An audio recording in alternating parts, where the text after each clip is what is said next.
Stanford University.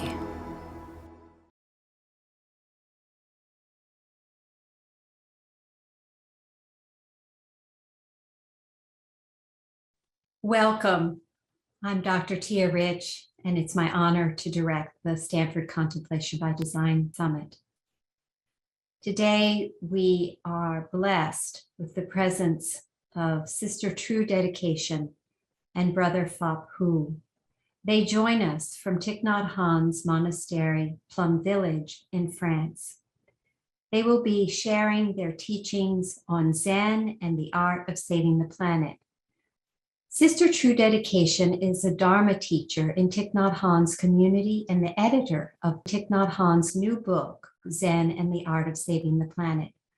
Before entering the monastery in 2008 at age 27, she studied at Cambridge University and worked as a journalist for the BBC News in London. In the early years of her monastic training, she assisted Thich Nhat Hanh and Sister Chan Kwong in their engaged Buddhist actions for human rights, religious freedom, applied ethics, and ecology. She is a co-founder of the International Wake Up Movement, a community of young meditators who are finding new ways to combine mindfulness and engage Buddhism. She enjoys community building, silence in nature, and when it's appropriate, acting in comedy skits. Brother Phap Huu is a senior teacher in Thich Nhat Hanh's international community and the abbot of the monks community in Plum Village, the practice center founded by Thich Nhat Hanh in Southwest France. Born in Vietnam, he emigrated to Canada as a child. He began training with Thich Nhat Hanh at the age of 13 when he first entered the monastery to become a monk. Thich Nhat Hanh gave him the name Chon Phap Huu, meaning true Dharma friend. For over 10 years, he accompanied Thich Nhat Hanh on his international teaching tours as his attendant and assistant. Today, Brother Phap Huu is deeply committed to building community and continuing Thich Nhat Hanh's legacy, bringing his teachings in particular to business people, families, and young adults. Brother Phap Huu is passionate about basketball, music, and developing new approaches to teamwork, leadership, mentoring, and coaching. Welcome, Brother Phap Huu and Sister True Dedication. Thank you so much, Tia, and thank you everyone for joining us. We're so happy that you have chosen to spend some of your time with us today, and it's a real honor for us to share with you our practices and some of how we are also living this challenging moment that we're all facing right now. We're very aware that this is a hot time, literally, for the climate, and I'm so grateful to Stanford and to this summit for taking the theme of the earth and ecology together with contemplation. I think our connection with the earth is an essential element of our contemplative practice. The earth needs our contemplation, our presence, and our insight. And what is more urgent at this time than actually really being here for the planet? And I'm sure many of you, your news feeds, perhaps even your emails have started to become flooded with the theme of climate action. And as we bring awareness to that, we may already have a lot of quite overwhelming feelings. There may be a sense of really creeping anxiety that can penetrate every cell of our body. There may be feelings of frustration, even excitement and anticipation ahead of next week's summit in Scotland. And we may also have some sense of powerlessness and despair coming up. And we want to bear witness to all of that. We don't bring some separate self to our contemplative practice. We bring our whole being, including all of the feelings that are coursing through our veins at the moment. So we invite you to bring all of yourself to be present, to be with us this morning or this afternoon, depending on your time zone.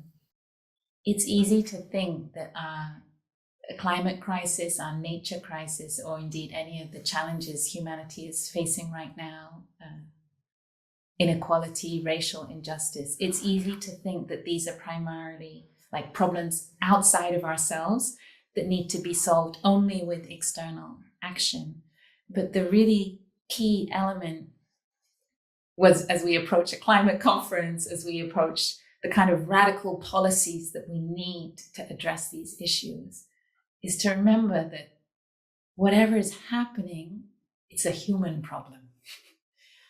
It's humans who need to give rise to the insight for the solutions, and it's humans that will need to kind of implement and deliver the solutions. So we really need to be the best we can be in our human self.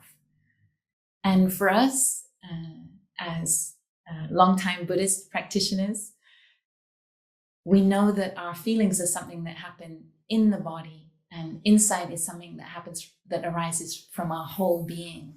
It's not just an intellectual problem.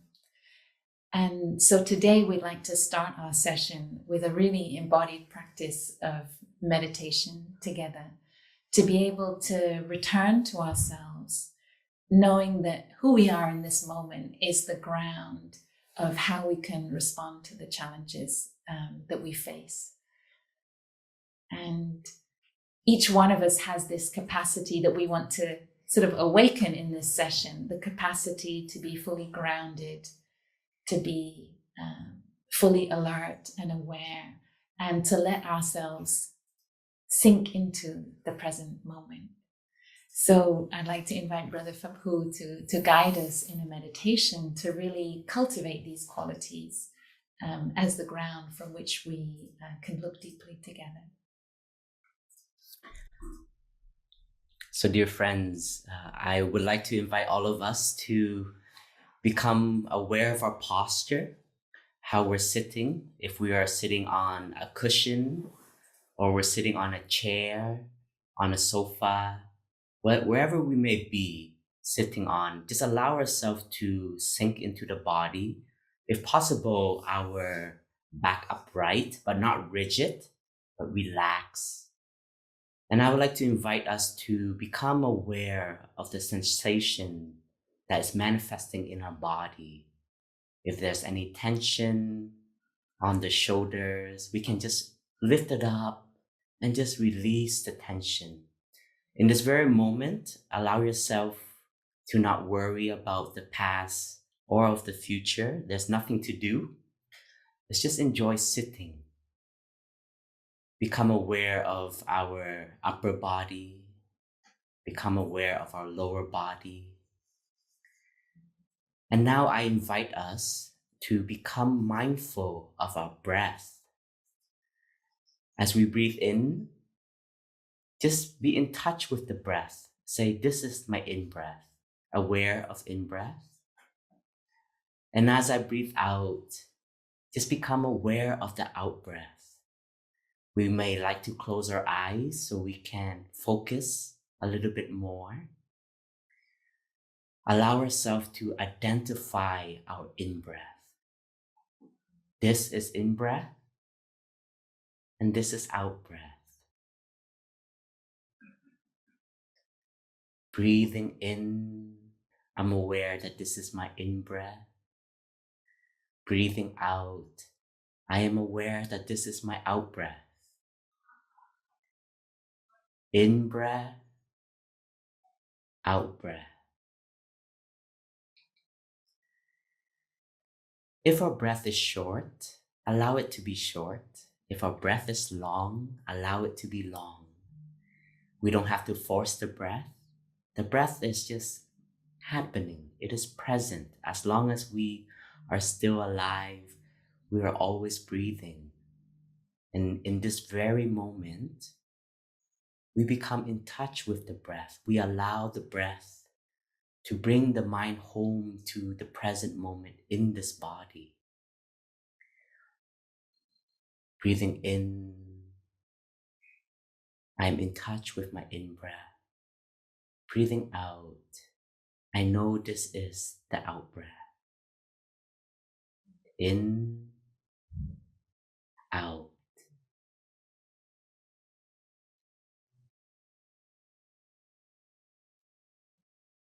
And as I breathe in, I develop my concentration.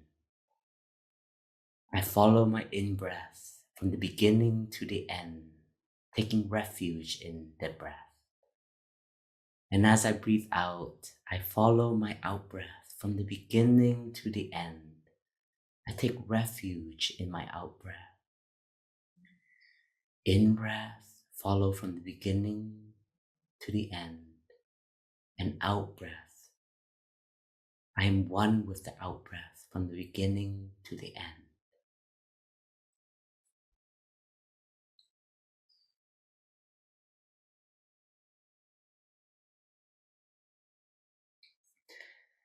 As I breathe in, now I bring a little attention to my body, from my face, my neck, my shoulders, my upper body, my lower body. And with my out-breath, if there's any tension, I just relax the muscles in my face, shoulders, arms, upper body, lower body. Breathing in, becoming aware of the body. Breathing out, I relax my body. In breath, aware of body. Out breath, I relax my body.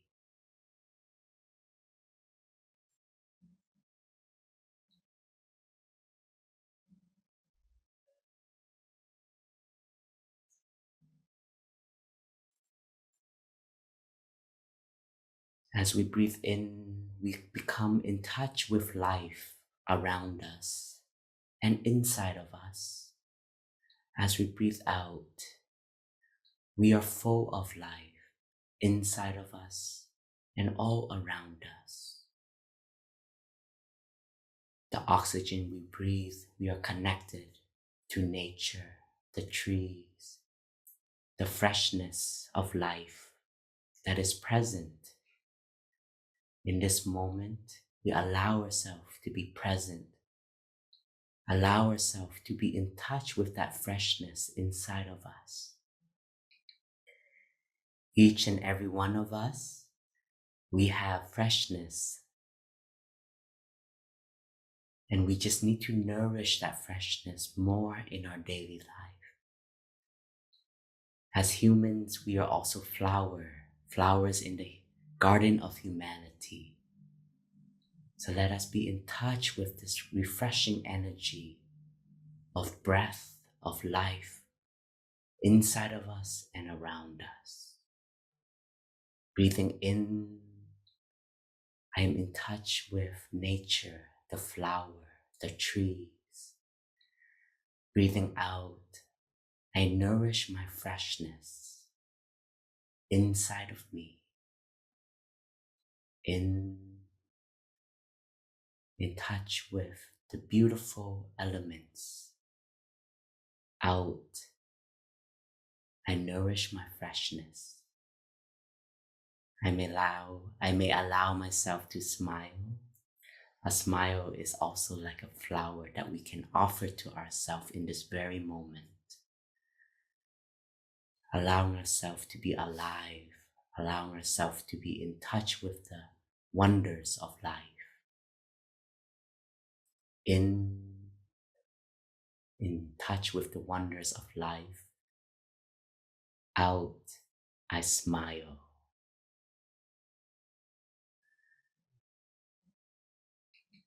Breathing in, I can see the solidity of Mother Earth, the image of the mountains, so beautiful, so solid, so firm. Breathing out, I nourish my solidity that is inside of me. This solidity allows us to dwell in the present moment, allows us to not be caught in the future or pulled into the past. We ground ourselves in this very moment. Breathing in the image of a mountain. Breathing out, I feel solid, solid and grounded in the present moment, in my breath, in my body.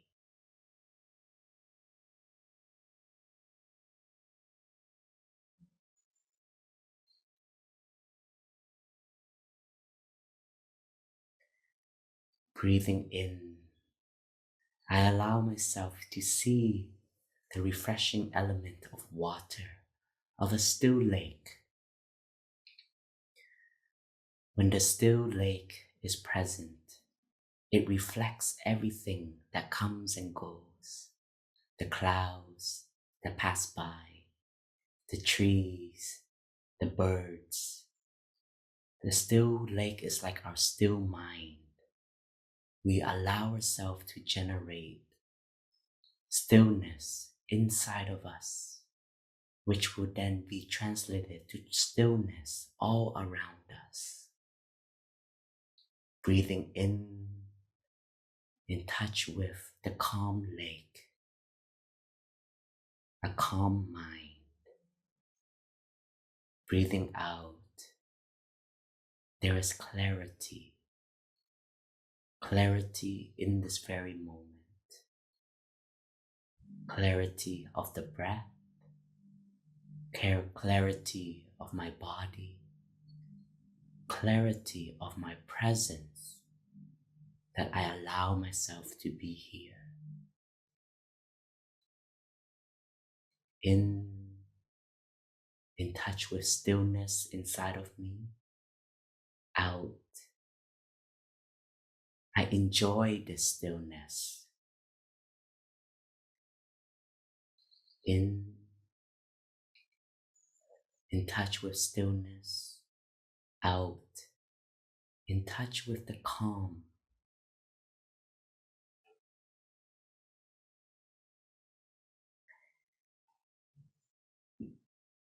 Breathing in, now I invite us to see space, openness. We all need space in our hearts so that we can continue to understand, continue to love. And in space, we can be in touch with freedom, freedom in us and around us, not caught in a notion. This immense space we allow to generate from within, we can be in touch with it also all around us. When we have space inside of us, we allow ourselves to be more present for our loved ones. We allow ourselves to be more present for the situation. And with space, freedom can be born, and we can be more clear, more present. Breathing in, I'm in touch with space inside of me, around me. Breathing out, I nourish the element of freedom inside of me.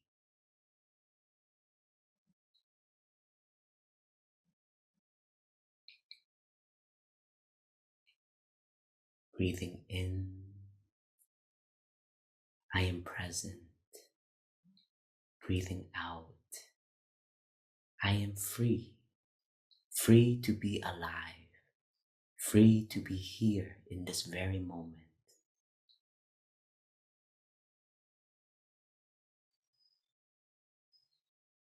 Breathing in, I can feel the refreshing breath entering into my body, nourishing all the cells in my body. Breathing out, I feel so alive. In, so refreshed by the in-breath. Breathing out, I feel alive. Just allow yourself some moments of recognizing the breath, enjoying this stillness, this quiet that we have generated together globally in this very moment. All of us practicing mindful breathing, awareness of breath, awareness of body, awareness of the elements of freshness, stability, clarity, and space, freedom.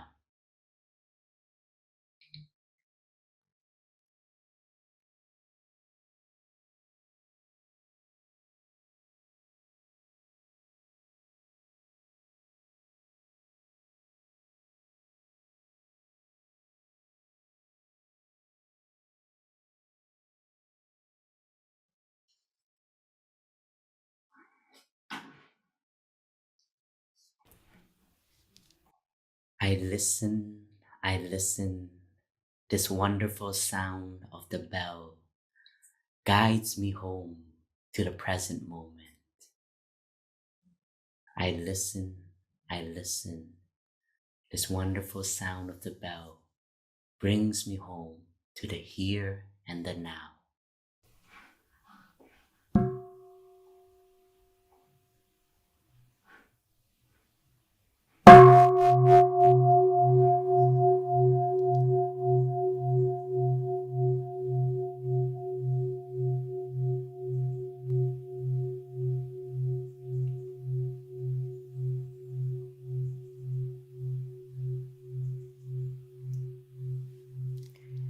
Dear friends, thank you so much for practicing mindful breathing with us over here in Plum Village, France. I feel just connected knowing that everyone allow themselves to turn inwards, to come back to the breath, come back to the body, allowing themselves to dwell in the present moment.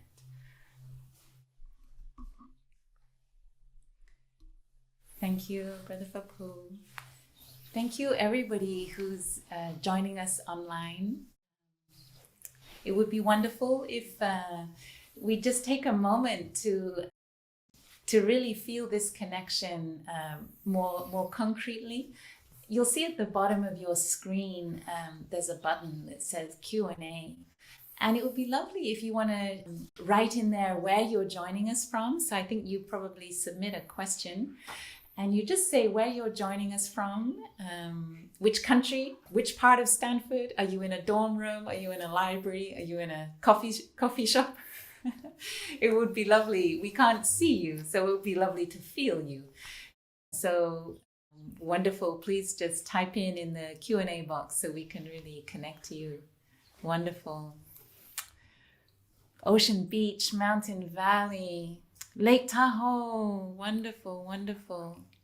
Seattle, wow, Palo Alto, it's coming fast, so I hope you can all enjoy it. And someone from Vietnam is also joining. We're so happy this is a public event, so we get to have really a global community here with us. Wonderful. Oregon, Connecticut, Texas, Pennsylvania, Arizona, Virginia, Germany, India, New York, Santa Monica, brilliant. New Delhi, wonderful. San Jose, New Mexico, Ireland, lovely. This is so wonderful. Happy to see you all and to know that we've been breathing together across the planet. It's always very powerful to do these live meditations together. Thank you so much. Thank you. Wonderful to see.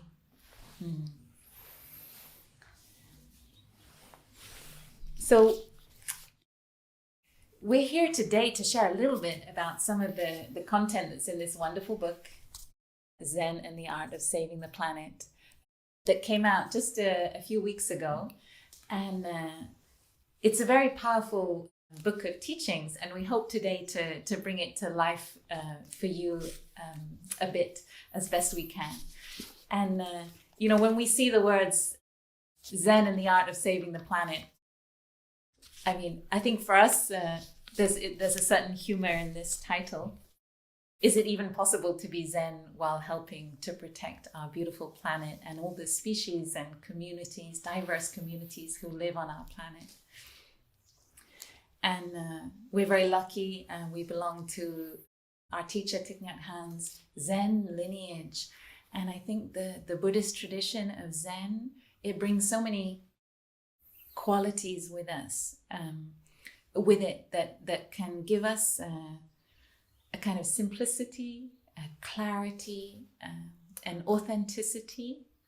It's very grounded. Zen practice is very simple. It's as simple as listening to the bell, as following our breathing, being in touch with the tree along our path. Zen is uncomplicated. And I think that's one of the kind of these human qualities are what we want to bring to our efforts to be the best we can for one another and for the earth. The word Zen also means stillness, to really sit in stillness. And we've had a chance to cultivate that energy of presence and stillness this morning. And in Zen, there's also a certain courage to be able to cut through I have to choose my words here. Cut through the difficulties, the weeds and the forest, to really get to the heart of the matter. Mm. And the title also says the art of saving the planet. And I think there's also a challenge in that for all of us. There is something creative, something regenerative, a way of living and a way of being that has a certain artistry to us that we all want to develop and to cultivate. And when we think, and I think in a way this book is really a Buddhist contribution to the climate crisis. And I think Buddhism has two main things to offer. On the one hand,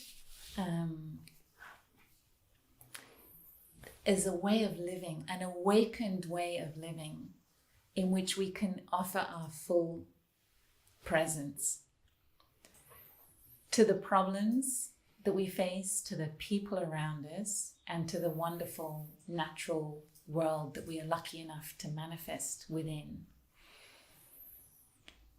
And actually, I think presence is quite a scarce resource in our time. How often are we really able to be fully present for ourselves and what we're feeling? How often are we able to be fully present for the moment when we wake up in the morning, for the miracle of a cup of tea or coffee in our hands, for the miracle of the autumn leaves or the blue sky, or simply the presence of our friends? And modern life has plenty of things that get in the way. Of course, there are devices, that's one thing that makes it hard to be fully present. But also our habit maybe of running into the future and always trying to solve things outside of ourselves. And so this art of being present, what helps us be present is what we would call the energy of mindfulness. And we may think that mindfulness is something that we need to do. It's kind of like a coping mechanism for our life.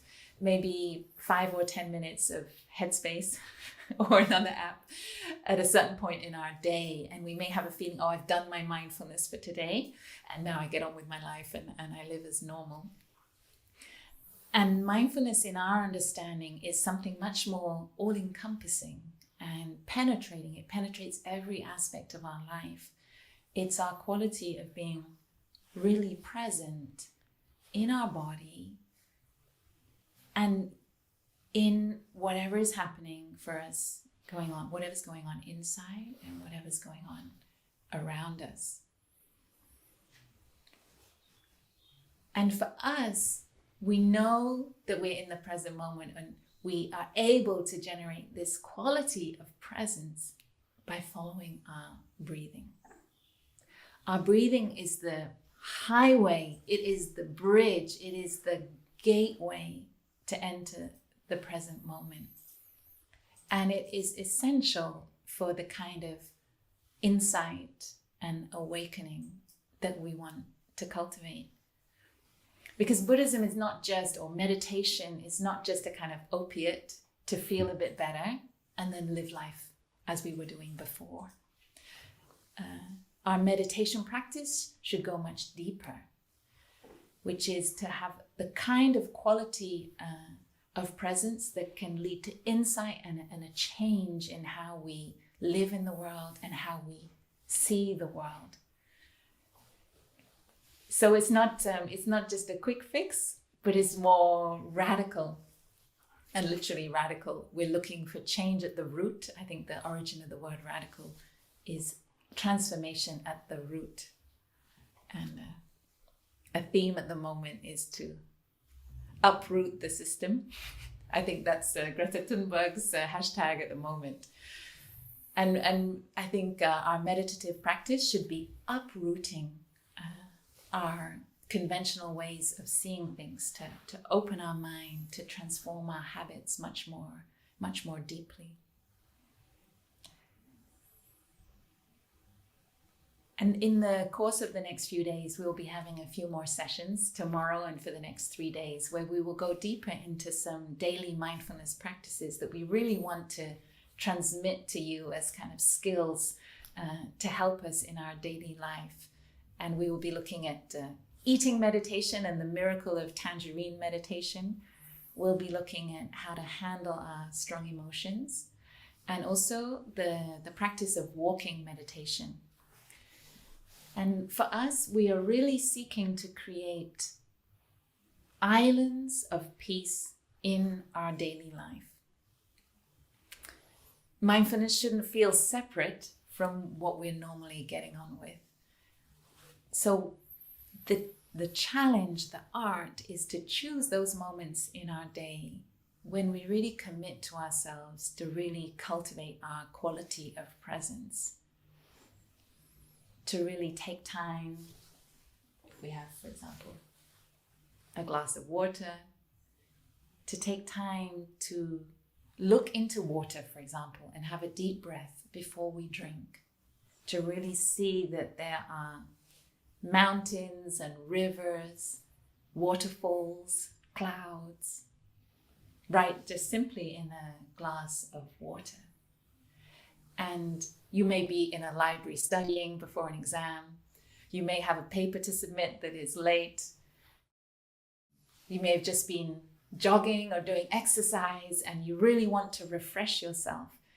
And just taking a few breaths to really encounter the water before we drink the water is a moment to make the water more real, to make yourself more present, and to transform the simple moment of drinking water into a very deep moment where we are fully alive, fully participating in the miracle of being alive, of having this wonderful element to drink. And we know how precious water is on this planet. We know there are those who don't have enough water. We know there are those whose water is polluted, especially the most vulnerable communities in our countries, on the planet. And drinking our water in this way, we want to do the best we can with our life to be kind of worthy of having such beautiful, sparkling, simple water to drink, recognizing the miracle in this very, very simple but wondrous glass of water. So we take a moment in silence just to breathe in and out before we drink the water.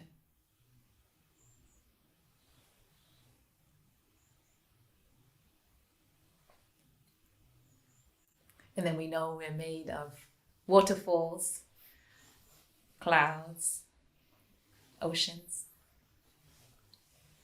And we can choose many moments like this in our day. For me, I used to practice with the water in the newsroom. We had a water cooler about 12 steps from my desk, and I used to enjoy every mindful step to the water cooler. And then I like to enjoy a couple of deep breaths before I would fill my cup and enjoy drinking water.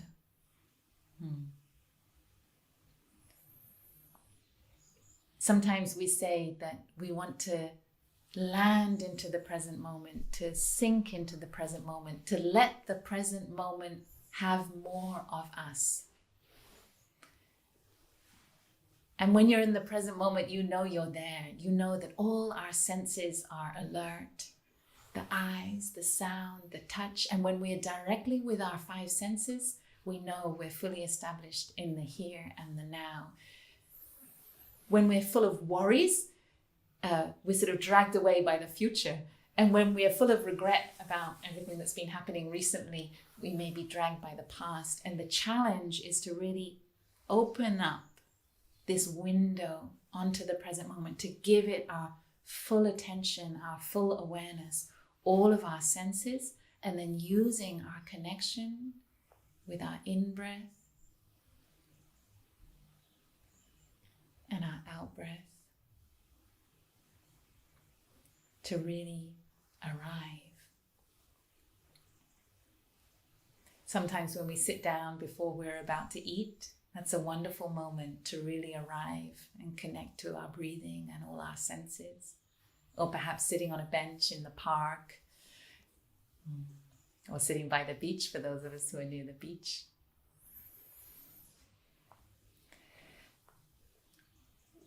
We've recently been engaged in quite a lot of discussions around the climate crisis, and there are those who said to us, yeah, but you're talking too much about the present moment. And all of us know that the whole crisis of humanity right now is because we're too much in the present and we're not planning enough for the future. So you better tone down your present moment message a bit, because it's not what the world needs. And it was wonderful to have this challenge, but we had quite a good response, a strong response, which is there's a difference between being fully present in the moment, grounded and alert, really the best of ourselves, to offer a true quality of presence to the people we are with in that moment, to the problems that we face, to really be there, to really hear and see what's going on. That's the kind of presence that we're talking about. But some of us are actually, swept away in the present. We may be lost in our work and projects, or we may be kind of losing ourselves maybe in the way that we're consuming, perhaps with streaming services, social media, or news. It's very easy to get caught and lost in these things, and we're no longer really there for our body, for our mind, for all of our senses, and for life and the world in this moment. So this is the aspect of Buddhism where we really speak to the way we live, the art of living in such a way that can be sustainable for ourselves as humans and for our planet, that we're really there to take care of what is going on. And it's when we're in the present moment, and only when we're in the present moment, that we have a chance to truly nourish ourselves with the wonders, like a glass of water or a tree or the sunset, and also to take care of our painful feelings. Because I think the reality for many of us is that we're driven, our life is run by some of the painful feelings that we're feeling deep inside, and we don't have the energy or the presence to really take care of those feelings. And this comes to the kind of second aspect that Buddhism can really help us with, which is we offer insights. We offer deep teachings that can address our feelings of fear, despair, and anxiety at the root. I think for many of us, there may be a palpable sense of anxiety at the moment about the direction our planet is going in, the direction our civilization is going in. And as practitioners with the energy of mindfulness, we have the courage to be present for these feelings.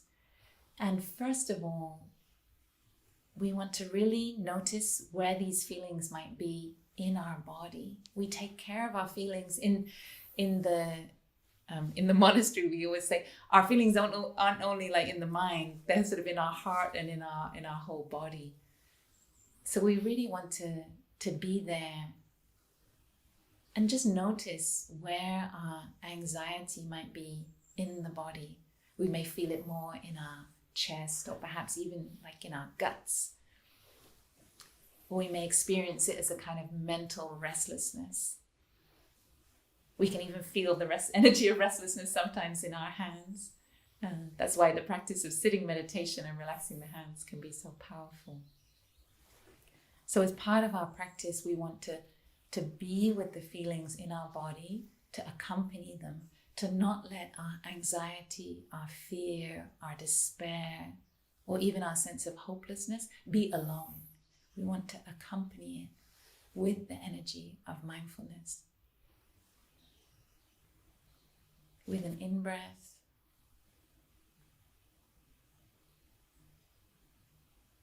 and with an out-breath. We're really there for ourselves and for the feelings that are showing up. And with our practice, we go even further with what we call deep looking, cultivating insight. And for us in our tradition, and a lot in this book, you can discover about what we call the insight of interbeing. Some of our despair and some of our hopelessness arises because we feel we are just a small me faced with an impossible situation. And with the insight of interbeing, which is also the insight of science and evolution, we know that we are much more than this body. We're not limited to this body. In this very moment, we are made of the mountains, the lakes, the rivers, the oceans that are there. We're made of the people we love, the people around us. We're made of our ancestors and many millions of years of evolution. And interbeing is an insight that we can apply across time and across space to realize our deep interconnection, our oneness with all that is. And it is a profound insight that can help us embrace at the root these feelings of powerlessness, of being small, of not being able to do anything. Because when we realize that we're much more than this body, we also realize that everything we do is also interconnected to everything else, and that even the smallest action kind of resonates without limit. And this insight of interbeing, we will go deeper in the coming days into this practice, but we can cultivate it while we eat, while we walk, while we look deeply into our body and feelings. And it enables us to embrace head on the feelings of fear that may be running our life. We may fear for ourselves, for other species, for the planet. And with the courage of our meditation practice, our mindfulness, and in the spirit of the teachings of Buddhism, we shouldn't be afraid of our fear. We have the courage to sit with it, to be with it, to look it in the eyes. And our teacher has even given a teaching. Thich Nhat Hanh has shared with us that it is even possible to contemplate the end of our civilization and to find a way to be at peace with the absolute worst case scenario. Because he says, if we can't be at peace with the worst case scenario, we won't have the freedom to act now. We'll be controlled by our fear, paralyzed by our fear and panic. And so part of the miracle of Zen, the insight of Zen in this book, is to be able to really cut to the root of our fear, to embrace that maybe, the fact that maybe we won't make it, but that means we are completely free in this moment to give it the best we've got. We don't make it conditional on succeeding, because as soon as we make our contributions and our efforts conditional on something, we've kind of lost the game. We can no longer be free and invest our whole heart in it. We can invest our heart unconditionally, knowing that wherever love is flowing, it will kind of resonate without limit, and that all future moments are made of this moment, and doing our best in this moment is what we are called to do.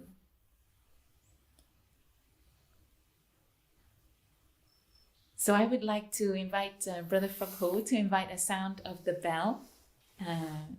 What I have shared may have already brought up some feelings in our body and mind, and we can take a moment to come back to our breathing, to our body.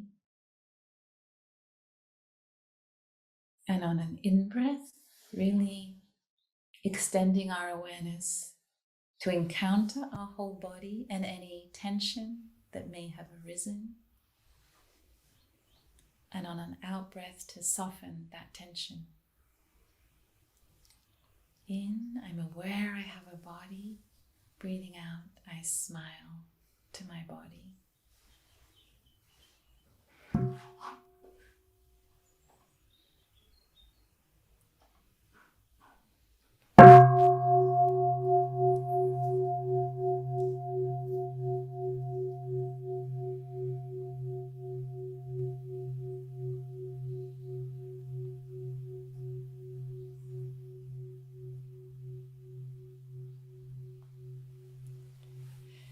And we've been sitting here for a while now, about 45 minutes, so we may like to move our body a bit.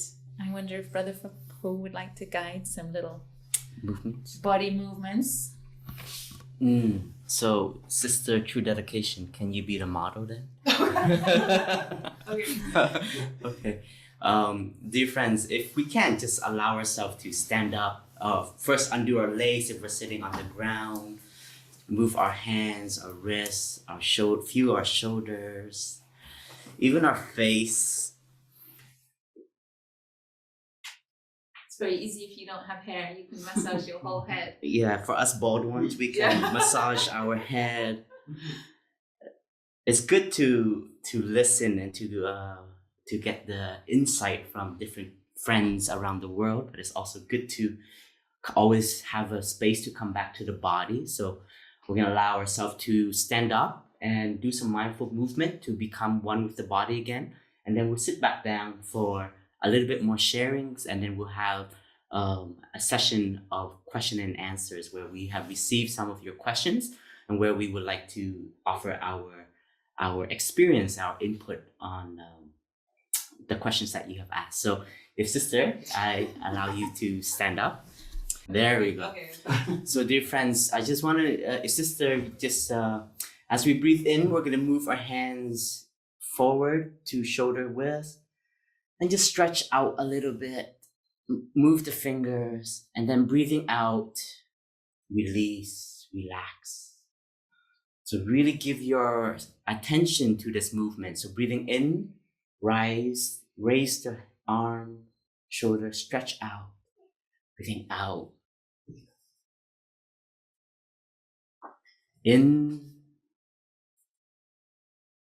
with the arms, with the hands, wiggling the fingers out. With the next movement, we'll bring our arms all the way up to the sky, breathing in, stretching our whole body. You can feel the stretch in the spine. We can move to the right, move to the left. One more time, like trees waving with the winds, breathing in, breathing out. And breathing in, reach up, and breathing out. We're gonna touch to the ground if we can, as far as we can go. And just allow ourselves to stay for a few moments, a few breaths, be in touch with the stretch. And breathing in, I raise myself and allow my two hands to come to my shoulders. We're gonna bloom like a flower. Breathing in, open the whole upper body with this upper stretch. Breathing out, release any of the tension. In, open our whole arm, our whole space. Out. One more time, breathing in. Feel the stretch, feel the body. Breathing out, release. And then we can bring our hands together. We'll just do a few circles with our arms. Breathing in, drawing a circle, feeling that stretch. Breathing out, relax. Two more times, in and out. Give yourself one more time. Feel the stretch, feel alive with each movement. Wow, so wonderful. Now backwards, reverse, breathing in.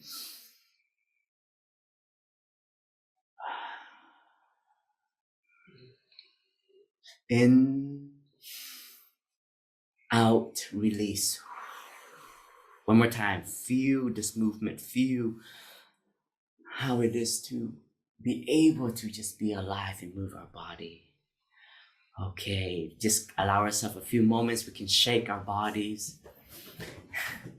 And then give yourself some space and time to sit back down. Okay. So dear friends, before we move into the Q&A, I'd just like to spend a few moments to share about some of the practice and elements that we use as practitioners so that we can cope with our aspiration, our direction, and then the difficulties that we face. And sometimes it can lead to burnout. It can lead to losing confidence in our own self, losing confidence in our community, losing confidence in the direction that we are going as human species. And this, in meditation, we always look at every situation as an opportunity to see and to understand more clearly. So we have a notion that success and failure are opposites, or happiness and suffering are opposites. But when we allow ourselves to come back to the present moment and to truly ask the question, why do I feel this way? That is a meditation. We allow ourselves to really have a conversation with ourselves. So we are made of so many different elements. And in our spiritual practice as practitioners, and you don't have to be a monk or a nun that shaves your head and adorn yourself with this brown robe to feel like a spiritual practitioner. But in this book, our teachers speak about 3 characteristics that we all have inside of us. And the first characteristic is the meditation practitioner, the yogi, the one who knows how to be still, the one who knows how to not be blown away by the storm that manifests in our daily life. And this is true. We all have a spiritual dimension inside of us. We don't have to be religious to be spiritual. That's one thing that I have discovered, even though I'm a monk and I can call myself a Buddhist, but I'm not attached to the word Buddhism, because I have heard my teacher share on so many occasions that as long as you are breathing, your breath can become your spiritual companion. And that was very powerful for me. As long as I know that I can be in touch and aware of my breath, that is always an opportunity for me to be in this present moment, to not be swept away by my fears or my anxiety or even my craving, my desires. So we know that living in our society now, it was so fast paced and it pushes us to run after objects of happiness. But in Zen, we know that happiness doesn't exactly lies outside, but there are so many wonderful conditions that are already present. We have a chance to meditate on the end of our civilization, which our sister has offered. But in Buddhism and in our meditation, we also have to know how to recognize the goodness of life, the well-being, the beauty of life that is around us. When we become aware that every morning you wake up, you have 24 brand new hours before you, that's a gift. You have a chance to live. You have a chance to offer. By being alive is also a contribution. And when we know that we have this 24 brand new hours and we don't want to take it for granted, that gives us insight. We have a chance to live a way that is more meaningful. So each and every one of us, we can come back and nourish this meditation quality, this meditator, this yogi, this person who has the ability to be present, to be still. And in one of the meditation that we contemplated, which is solidity, this is such a crucial element, because we are all friends of someone, or we are someone who people can take refuge in us. And when we are a lover and we are someone who is loved, what we want to offer to them is our true presence. I like the word, we want to give them a present, and we think we have to buy a wonderful gift to share our love. But in friendship, we know that to be present, to really be there for him or for her, is one of the greatest gifts that we can offer. I think in the pandemic, we were in touch with also loneliness, being isolated from everyone. And we know the power of presence gives us life, gives us energy, gives us an opportunity to feel more connected, to not feel alone.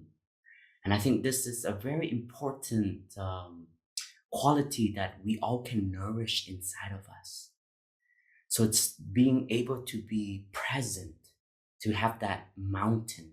Sometimes we have shared, I'm the abbot of our community, and I have many wonderful brothers and sisters in my community. At this very moment in Plum Village, we have around 160 monks and nuns living together. And we have an aspiration to be more mindful and to be cultivating loving kindness. But nevertheless, we are very human. So we also have suffering. We also have difficulties. We have our ups and downs that we encounter. And sometimes it's ups and downs with each other through relationship.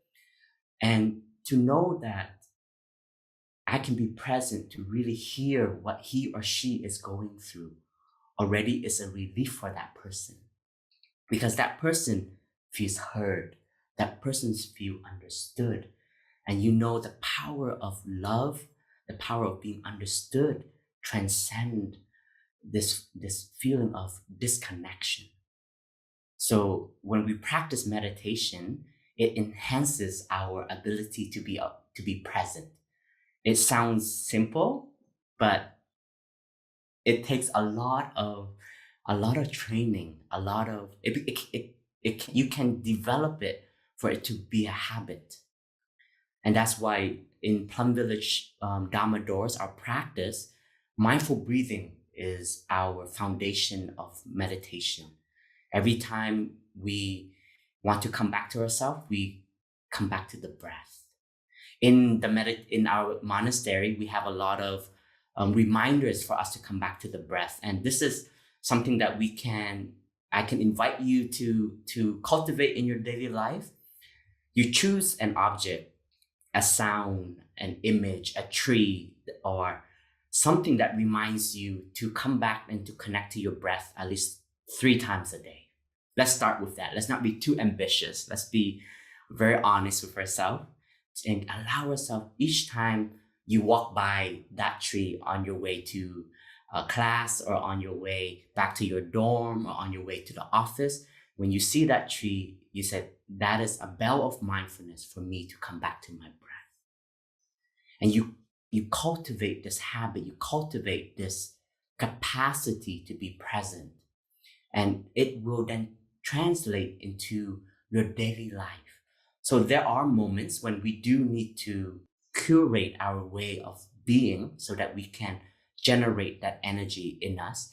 But at the same time, when you have created this habit, then you will be able to manifest this mindfulness of presence in any situation, in meetings, in class, in a difficult conversation, to not lose our stability.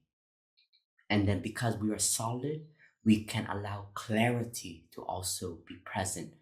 Sometimes the situation is so toxic, we know that I need to excuse myself. I find a skillful means to take care of myself. That is also mindfulness. We can become aware of how we are nourishing ourselves, how we are feeding our greed, our anger, our jealousy. Mindfulness allows us to see how we are living our life that cultivates different elements in us. The second element is we have a creativity side, the artist. We're all artists. Whether you like it or not, you may not be a musician, a painter, but the mind is an artist. The way we project our view, we are creating the world. So it is also very important to become aware of how we are nourishing our way of thinking, our views. And then on the daily life, we have to have joy in our way of being. Do we allow ourselves, like our sister has mentioned, to really enjoy the cup of tea or the cup of coffee that we drink every day that gives us the kick of the day? Or do we see it as just a means of life, a means of way to just get through the day? Do we allow ourselves to be alive, to be in touch with the beach, the ocean, the mountains? Are we nourishing ourselves enough? You know, I in Plum Village, once a year, pre-pandemic, we always have the summer retreat, and we allow children to come and practice with us. And we curate a children's program, and it's mainly just playing with them, but without electronics and without TV, but to create ways for them to experience nature, to go on hike. We have a happy farm, get their hands in the dirt, see where where the French fries come from, where the ketchup is from these plants, these vegetables. And when I am in touch with a child, I see their freshness, just their smile, just their way of life is so full of life. And I remember, wow, I was once like that too. What happened? What happened to myself? Why am I so grumpy now? Why am I so uncentered, you know? And so we also recognize that we have this freshness that needs to be cultivated. When you have freshness, you have openness. The ones who you are around, you can offer that freshness. Sometimes I have a very bad day. Yes, even in the monastery, we don't just sit and look at trees and at the wall all day. We have a lot of projects, and we have a lot of encounters and also difficulties. And some days I have really bad days, and I want to look for someone that I want to be, to get their nourishment, their freshness. And they don't need to do anything. And I just want to be in their presence so that I can be reminded of that freshness that is also alive in me. And we know that the earth, our Mother Earth, she's such a beautiful creator and artist. She has manifested so many beauties in life. And we also just have to allow ourselves to be present for those beauty, to nourish the freshness inside of us. And know that your freshness can also be a contribution to your community, your loved ones, your partner, your brother, your sister, your friends. And the third element is the warrior. We all have aspiration. We all have a dream that we would like to establish and to give to the world, to give to our loved ones. And this aspiration, we can always reflect and to look into how is our life direction, our way of life contributing to our deepest aspiration. We have daily concerns that we have to take care of, but then at the same time, we have some very deep aspiration, and meditation is to have time to ask those questions. Do I have enough love inside of me? Am I compassionate enough? Do I have understanding? Am I able to be more inclusive? I can have the aspiration to not discriminate, but I can recognize in my daily life, this discriminative mind does manifest. How do I take care of take care of my mind so it can fulfill my aspiration? And this warrior side, this side of wanting to do, if we have clarity, mindfulness, our action will be the purest action from the deepest aspiration. And in Buddhism, our thoughts is an action. What we say, how we communicate is also an action. And then what we do in our daily life, how we give, our projects, what we create, what we help move forward for communities. All of these are our actions, and they all have our signature. But look into our daily life, the way you drink your cup of tea, the way you open the door, the way you even put on your shoes, that is action, and that carries your message, that carries your energy. My first time when I arrived in Plum Village, I was very young. I didn't know much about Buddhism. I was actually very skeptical because I grew up in a more traditional Buddhism, and it was a lot of praying, and I didn't really understand why I have to pray so much. But when I came to Plum Village and I saw our teacher, Zen Master Thich Nhat Hanh, and I just saw the way he walked, and I felt that is peace. That I don't need to, he doesn't need to communicate, I am walking for peace. I just saw that way of moving, that way of presence is the embodiment of peace.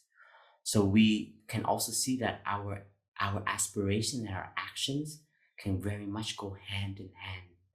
And our meditation practice can enhance our presence and ask the questions again. What is our aspiration? Are we nourishing our aspiration?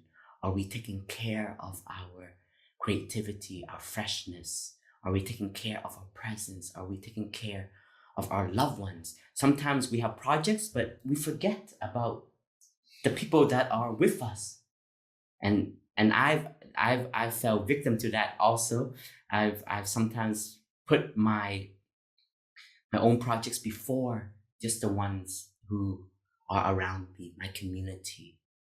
So in this book that you can find, there are these questions also that invites us to reflect on how we live our life, so that it is already an impact to how we would like to be more sustainable.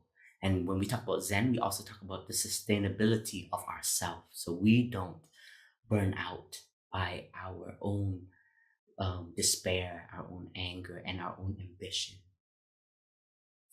Thank you, dear friends.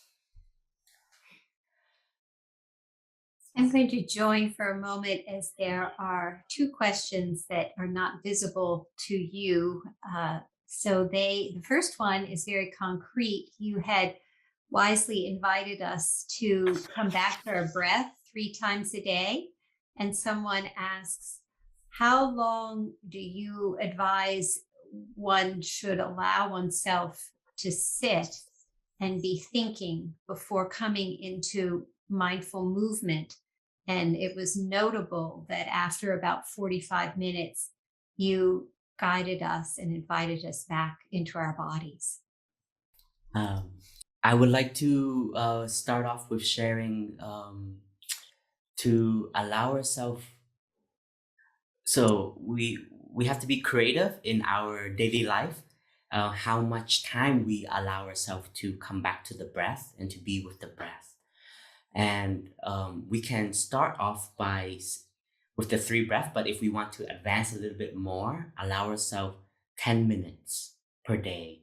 Especially we like to, our teacher in one of his in one of a retreat for family members, he encouraged every family member to have a breathing room or a breathing corner in our household. So in today's modern architect, we have dining halls, study rooms, and bedrooms, but we need also a breathing room. We need a place to come inwards. So my own experience on days that I'm more centered, I can be more with the breath because my mind can be more concentrated. And there's gonna be days when you're more engaged and you're more active. And we have also some principles in our own practice especially when we're very angry or we're very frustrated, we bring our practice to walking meditation.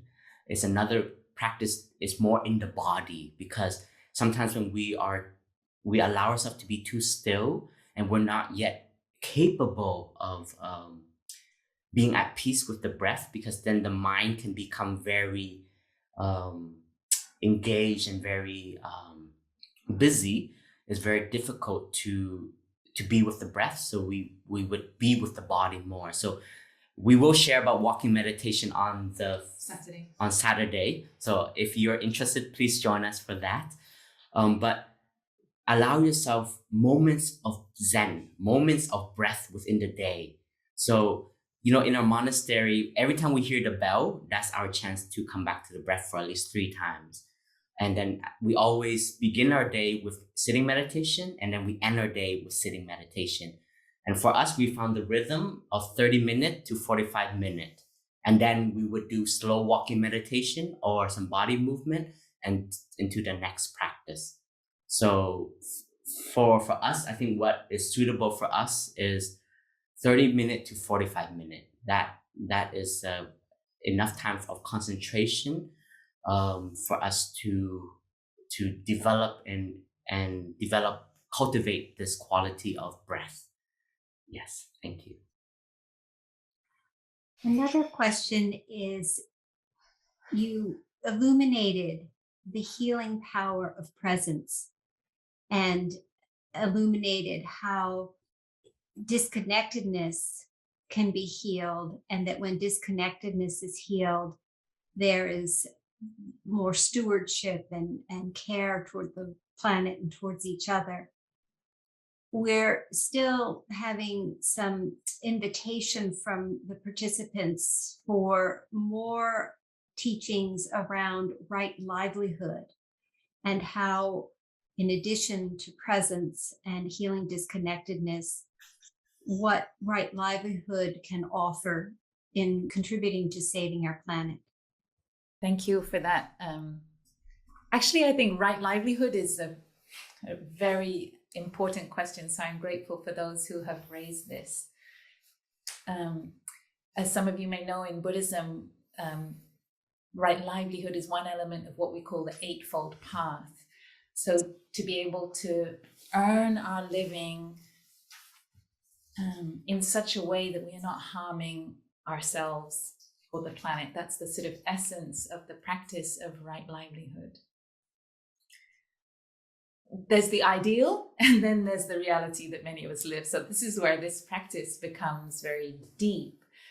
And it's a journey of deep looking for each one of us. On the one hand, how can we follow our heart?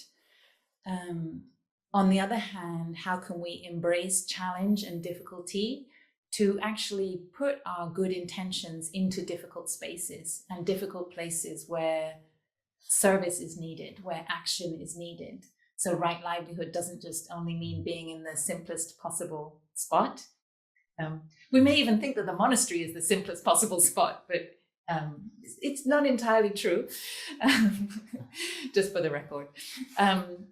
But so there's a challenge to, so it's where would I like to be to enact change, and where would be meaningful for me to be, and how can I enact that change without destroying my own body and mind in the process? So there's a practice for us in terms of the atmosphere at work. Are we in a toxic workplace? Or are we in a healthy workplace? And actually, the work may look like it's right livelihood. It could be social work, but perhaps that work is underpaid, under-resourced, badly organized, and highly stressful. And if we're destroying our own body and mind and our co-workers' body and mind by working in that environment, then the practice of right livelihood hasn't been fully realized, because it actually may be ultimately a toxic environment for those working there, even though the end looks good. And in Buddhism, we always talk about the interbeing between the means and the ends. That a right livelihood means that the day itself should feel fulfilling and meaningful. We should be able to be true to ourselves, and being able to live in truth in our daily work. And I had my own challenges with this in the newsroom, which is when I finally realized that it wasn't for me, right livelihood. But it doesn't mean that for others, the newsroom may be a place where they can practice right livelihood, and where we also need good people in newsrooms. We need good people in some really difficult spots on earth. And so this question becomes very, very deep. We don't demonize certain professions. In Buddhism, we sometimes say that, or our teacher has taught us, that we should never consider anyone the enemy. So in our current situation, that's quite interesting, because it means that even the CEO of an oil company, as practitioners, as monastics, we don't have the right to see them as our enemy. They are human beings. They have a massive ethical responsibility, and our challenge is to keep our heart open to be able to try to find a way for their seeds of compassion, responsibility, and ethics to be awakened right in the spot where they are. So the message of our teachers, Buddhism, is very radical, that we are students of that path. We are trying to be loyal to our teacher's vision, that we cannot demonize even those livelihoods that seem the most toxic. We cannot demonize the people in those livelihoods when those livelihoods are the wrong livelihood. But we want to try and help those people to wake up, to transform their context with their presence there, to be able to really make radical change in our society and in our systems. I hope that goes some way, but this is a deep conversation. It could go on a long time. And it's very central to what people are asking about. And so to take that one step further in your work in Engaged Buddhism, speak to any examples of presence being offered to people in pivotal positions with respect to the planet's well-being. So we're in the heart of this work at the moment. Last week, we had a chance to be present at a gathering in Edinburgh of various thought leaders and activists, business leaders, and also pioneers in the climate sphere, I think it's now called. So there are people such as Christiana Figueres, the wonderful founder of the Paris Climate Agreement, or the progenitor of the Paris Climate Agreement, who is a member of our community. She practices in our tradition, and we support her and her network spiritually. And last week we had a chance to be with this very exciting group of people at a conference organized by TED, as in TED Talks, ahead of the COP26 meeting next week. And that was a powerful experience for us because in the same room, we had youth activists who are very close to our heart. We had business leaders. We had leading scientists, Johan Rockström and many other leading scientists were also present. We had business leaders and financiers. And we also had the CEO of Shell and other oil company financiers. So last week, we really had a chance to cultivate our inner mountain, our inner space, to really be present for these different demographics that were sometimes in the same room, trying everyone with the same aspiration to try to help, and everyone challenging one another to go further. And we can imagine the bodies that were present that were maybe not going further and fast enough. Definitely some of the financiers, business people, and oil barons. So for us, here's the thing. Everyone in this problem is human, and it's really important to not forget this. Our first responsibility is to offer our presence and our listening in such a way that enables all of these groups to be really there for themselves and for what's going on, so that they at least had a chance to show up with the best of themselves. So that was really our first role. We provided listening in many, many, many different settings, formal and informal. And listening is also a scarce resource. It's a renewable resource, but it's also a scarce resource. And what we realized that in many settings, and also in the COP meeting next week, listening will be a very, very precious resource that will need to be brought. And we know already from Paris in 2015 that listening was deep listening was one of what Christiana Figueres called the most essential skills that was taking place in that conference. And so we're offering presence, allowing people to show up, offering listening, and offering with our own heartfelt reflection, support for those people and for their seeds of wisdom, awakening, and compassion, and also courage. You know, right now, there is a radical opportunity for even the heads of the oil companies to show a lot of courage, to really turn things around, to really apologize for the harm that they've done and really engage in a process of reparations. And to some extent, we're the ambassadors of that message to them, but that message has to be based on our shared humanity and our relationship.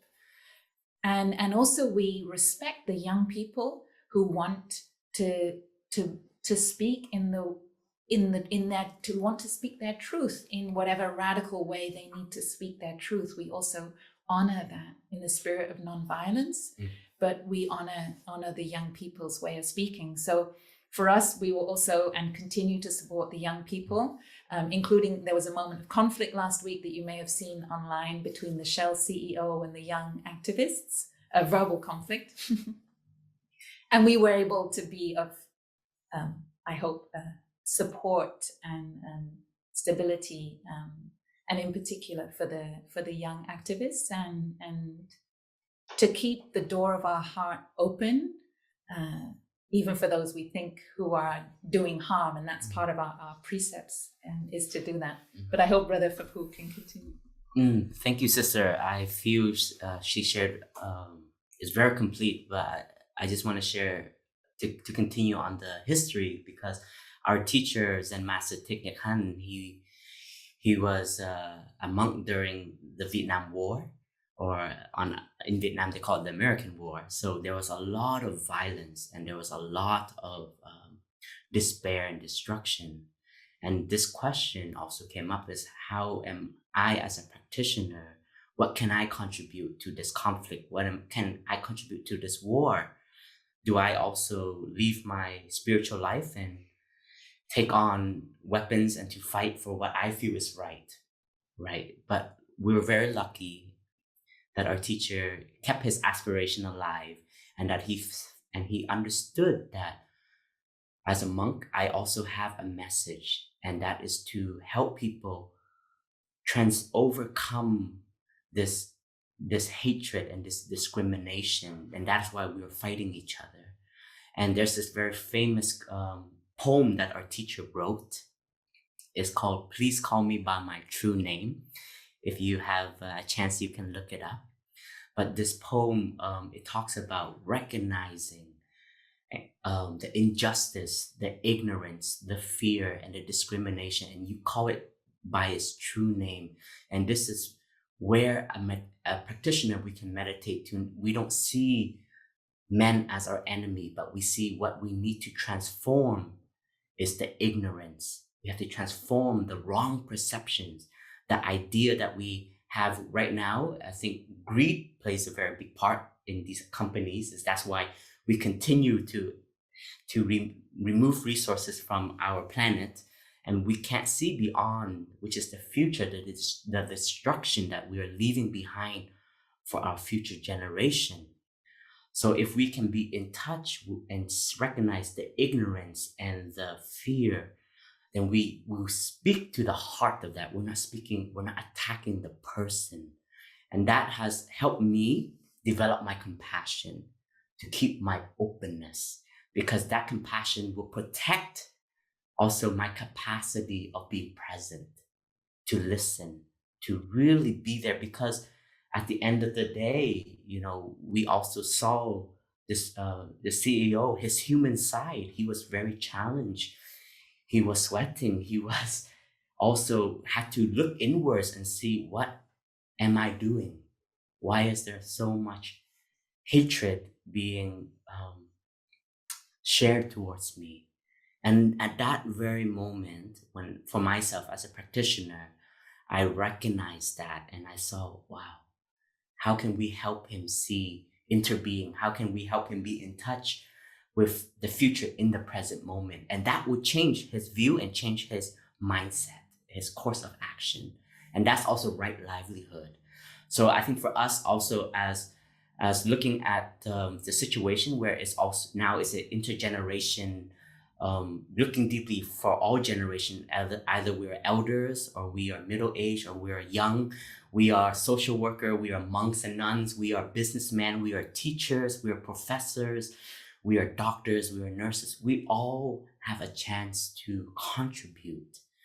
And for me, everybody will play a role in this healing and in this beginning anew of bringing healing and falling in love again with Mother Earth. And is to really see where our views are, that is allowing ourselves to continue to behave in such a way. So meditation also asks all of us to reflect again, what is our concept of happiness? What is our concept of love for the earth? What is our concept of taking care of the earth and taking care of ourselves? Yeah, thank you so much.